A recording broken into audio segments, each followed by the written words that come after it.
আফগানিস্তান মধ্য এশিয়ার একটি দেশ, যার চারদিকে রয়েছে ইরান, পাকিস্তান, চীন, উজবেকিস্তান, তাজিকিস্তান ও তুর্কমেনিস্তান। আফগানিস্তানের আয়তন 6,52,867 বর্গ কিলোমিটার, জনসংখ্যা 3,80,00,000। দেশটি 34টি প্রদেশে বিভক্ত, যার রাজধানী কাবুল। 2021 সালের 15ই আগস্ট তালেবানের হাতে কাবুলের পতন ঘটার মুহূর্তে আফগানিস্তানের অর্থনীতি বলতে কিছুই ছিল না। তালেবান কাবুলে পৌঁছার আগেই দেশটির প্রেসিডেন্ট আশরাফ ঘানি বিপুল পরিমাণ নগদ অর্থ নিয়ে তাজিকিস্তানে পালিয়ে যায়। ধারণা করা হয় সাবেক প্রেসিডেন্ট আশরাফ ঘানি $17 মিলিয়ন নিয়ে পালিয়ে যায়।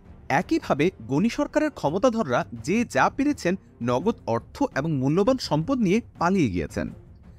এমনকি মার্কিন ফেডারেল রিজার্ভে থাকা আফগানিস্তানের কেন্দ্রীয় ব্যাংকের রিজার্ভের প্রায় $10 বিলিয়ন আটকে রাখে ওয়াশিংটন। নগদ অর্থের তীব্র সংকটের কারণে সরকারি কর্মকর্তা কর্মচারীদের বেতন ভাতা পরিশোধ করতেও হিমশিম খাচ্ছিল নবগঠিত তালেবান সরকার। বেশ কিছু পদক্ষেপের কারণে দেশটির মুদ্রার দর বেড়েছে, যেমন স্থানীয় লেনদেনে ডলার ও পাকিস্তানি রুপির ব্যবহার বন্ধের পাশাপাশি দেশ থেকে বাইরে ডলার নিয়ে যাওয়ার ওপর নিষেধাজ্ঞা আরোপ করায় দেশটির মুদ্রার দর বৃদ্ধি পাচ্ছে বলে মনে করেন বিশ্লেষকেরা। এমনকি পারফরমেন্সে শক্তিশালী মার্কিন ডলারকেও ছাড়িয়ে গেছে তালেবান শাসিত আফগানিস্তানের মুদ্রা। কোনো রাষ্ট্রের স্বীকৃতি না পেলেও বিভিন্ন ইস্যুতে কাজ করছে পরাশক্তি চীন, রাশিয়া সহ তুরস্ক, আরব আমিরাত, কাতার ও পাকিস্তানের সাথে, যেখানে আন্তর্জাতিক কোম্পানিগুলোর সঙ্গে $650 কোটি চুক্তি সম্পন্ন করেছে তালেবান সরকারের নেতৃত্বে মুদ্রা ব্যবস্থাপনা সহ অর্থনীতির নানা সূচকেও বিস্ময়কর উন্নতি করেছে দেশটি। 2025 সাল পর্যন্ত দেশটিতে 2 থেকে 3% হারে অর্থনৈতিক প্রবৃদ্ধি হতে পারে বলে জানায় বিশ্বব্যাংক। উল্লেখিত বিশ্বব্যাংকের প্রতিবেদনে বলা হয়, 2022 সালের জুন মাসে আফগানিস্তানের মূল্যস্ফীতি 18.3% থাকলেও নভেম্বরে তা কমে 9.1% নেমে আসে।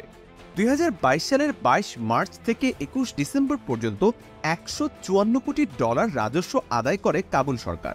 রপ্তানি আয় 2022 সালের জানুয়ারি থেকে নভেম্বরের মধ্যে 2021 সালের তুলনায় 90% বেড়ে $1.7 বিলিয়ন পৌঁছায়। অথচ তালেবানরা ক্ষমতায় আসার আগে 2020 ও 2021 সালে রপ্তানির পরিমাণ ছিল যথাক্রমে মাত্র $900 ও $800 মিলিয়ন। দেশটির মাটির নিচে থাকা উত্তোলনযোগ্য লিথিয়ামের সম্পদ মূল্য বর্তমান বাজার অনুযায়ী $3 ট্রিলিয়ন। প্রাচীনতম সভ্যতা ও ঐতিহাসিক সংস্কৃতিতে সমৃদ্ধ দেশ ইরান, যা বর্তমানে মধ্যপ্রাচ্যের কেন্দ্রবিন্দু হিসেবে অধিক পরিচিত।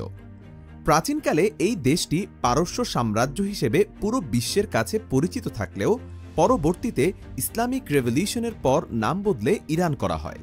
একের পর এক স্যাংশন দেওয়া সত্ত্বেও মধ্যপ্রাচ্যের এই দেশটি এখনও মাথা উঁচু করে বিশ্বে নিজের অস্তিত্বের স্বাক্ষর রেখে যাচ্ছে।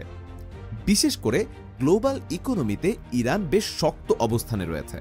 আইএমএফের দেওয়া তথ্য অনুযায়ী জিডিপি পার র্যাঙ্কিংয়ে ইরানের বর্তমান অবস্থান 79তম এবং 2023 সালের পরিসংখ্যান অনুযায়ী ইরানের জিডিপি দাঁড়িয়েছে $1.7 ট্রিলিয়ন।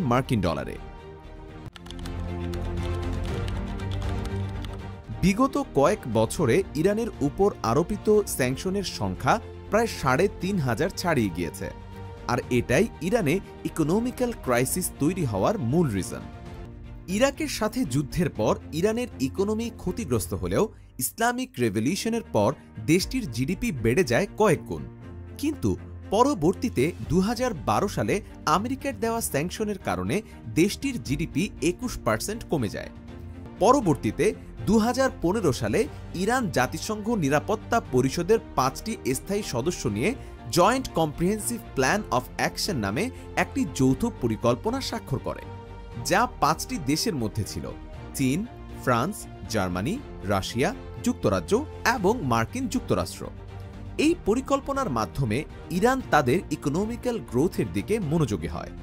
সে সময় তেল রপ্তানির উপর স্যাংশন থাকার পরেও ইরান প্রচুর পরিমাণে তেল রপ্তানি করে। ইরানের প্রধান রপ্তানিকারক পণ্য হচ্ছে তেল।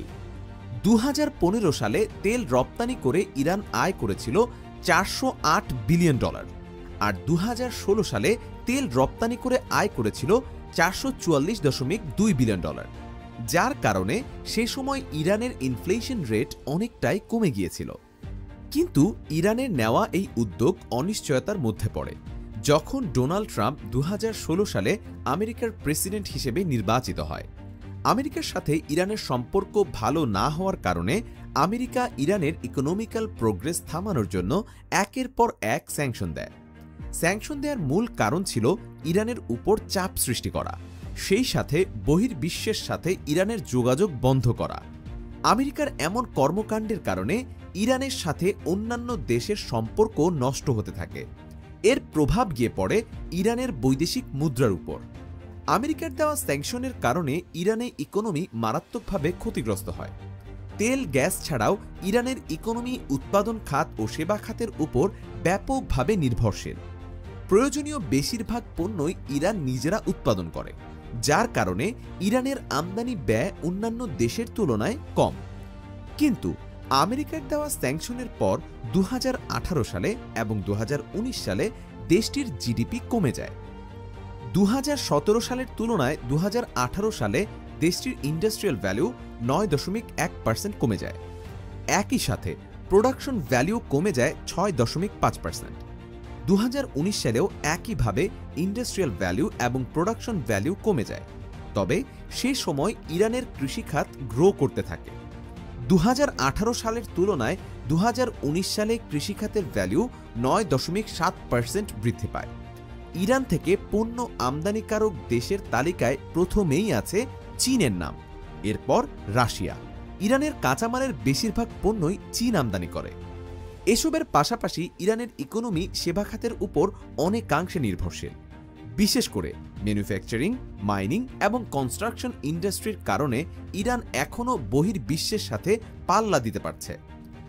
2020 সালে ইরানের মোট জিডিপির 51% এসেছিল সেবা খাত থেকে, 20% এসেছিল উৎপাদন খাত থেকে, বিভিন্ন ইন্ডাস্ট্রিয়াল অ্যাক্টিভিটি থেকে এসেছে 16% এবং কৃষি খাত থেকে এসেছে 13%। 2021 সালে ইব্রাহিম রাইসি ক্ষমতায় আসার পর ইরানের ইকোনমিক্যাল কন্ডিশন ইমপ্রুভ করতে শুরু করে। সে সময় তেলের উপর আরোপিত স্যাংশন শিথিল করা হয়। এর ফলে গ্লোবাল মার্কেটে তেলের রপ্তানিও বেড়ে যায় এবং মার্কেটে তেলের চাহিদা বেশি থাকায় উচ্চ মূল্যে ইরান তেল বিক্রি করে। 2020 সালে ইরানের পেট্রোলিয়াম রপ্তানি আয় ছিল $7.9 বিলিয়ন এবং 2021 সালে ইরানে পেট্রোলিয়াম রপ্তানি করে আয় করেছিল $25.3 বিলিয়ন। 2020 সালের ইরানের নমিনাল জিডিপি ছিল $346 বিলিয়ন। অ্যাকর্ডিং টু ওপেক এর স্ট্যাটিস্টিক্স অনুযায়ী ইরান দৈনিক 3 মিলিয়ন ব্যারেলের বেশি তেল উৎপাদন করে, যেটা বিগত বছরের তুলনায় 22% বৃদ্ধি পেয়েছে।